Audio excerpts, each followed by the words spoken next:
টাকার পর ভাইবে আদার মেসেঞ্জারে হোয়াটসঅ্যাপে ভিডিও দিছে, দেখি আমার বাড়ি ধাউ ধাউ করে জ্বলতেছে।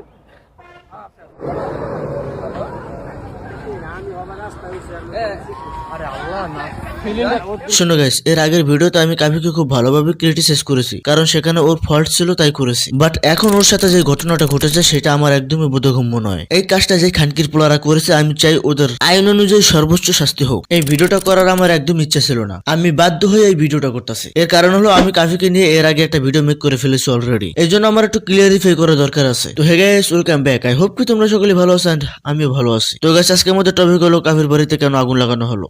টাকার পর ভাইবে আদার মেসেঞ্জারে হোয়াটসঅ্যাপে ভিডিও দিছে, দেখি আমার বাড়ি ধাউ ধাউ করে জ্বলতেছে।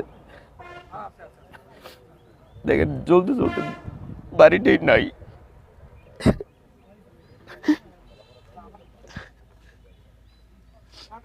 বাড়ি না থাকার একমাত্র কারণ আমি দেশের মানুষের পক্ষে কথা বলেছি, বাংলাদেশের পক্ষে কথা বলেছি।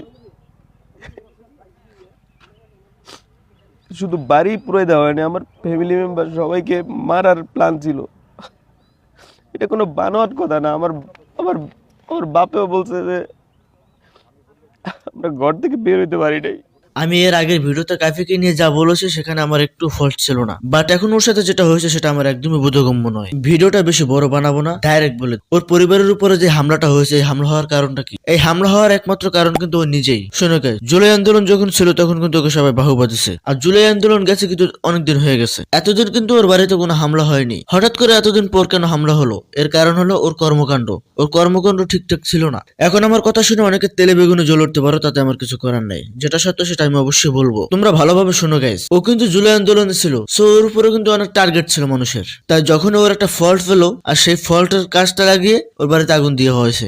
সর্বোপরি একটা কথাই বলবো, কাফির সাথে এই দুর্ঘটনা যারা ঘটিয়েছে, ওই খানকির পোলাদের আইনের আওতায় এনে সর্বোচ্চ শাস্তি দেওয়া হোক। আমরা কাফিকে নিয়ে ক্রিটিসাইজ করেছি, ঠিক আছে, এর কারণ হলো ও কিছু কাজ করেছে যেগুলো আমরা মেনে নিতে পারিনি, এই জন্য আমরা ক্রিটিসাইজ করেছি। বাট আমরা কখনো চাইনি ওর সাথে এত বড় একটা দুর্ঘটনা ঘটুক। আমাদের কাজ হলো কেউ যদি ভুল করে সেই ভুল তুলে ধরে তার ভুল শুধরানো। বাট ওর বাড়িঘর যারা জ্বালিয়ে দিয়েছে তাদের জ্বর মেরে ঠিক নেই। তো গাইস, আজকের ভিডিওটা এই পর্যন্তই। সবাই ভালো থাকবা, সুস্থ থাকবা, আল্লাহ হাফেজ। আর আমার চ্যানেলটা সাবস্ক্রাইব করবা।